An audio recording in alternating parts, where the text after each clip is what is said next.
Бүгін екі түрлі начинкада дубайский шоколад жасадым, арахисовый пастамен және де фисташковый пастамен.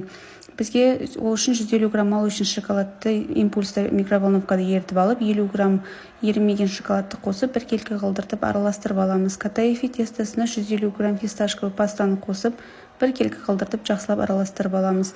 Оның үстіне 30 грамм ерітілген ақ шоколадпен 5 грамм сұйық майды құйып, жақсылап араластырып аламыз.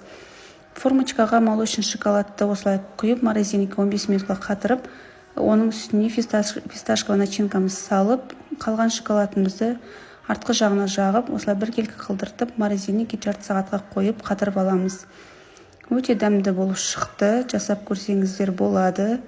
Бұл бірінші түрі. Енді екінші түрі арахисовый пастамен жасаймыз. Ақ шоколадты мен бір формочкада ғана жасадым. Тура жаңағыдай импульсті микроволновкада ертіп, жақсылап араластырып алып, формочкаға құйып, катаефи тестасына бір қасық арахисовый паста және де ақ шоколад 2 грамм сұйық майды құйып, жақсылап араластырып, формочкаға салып, артына қалған ақ шоколадты жағып, морозильникте жарты сағат қатырып аламыз.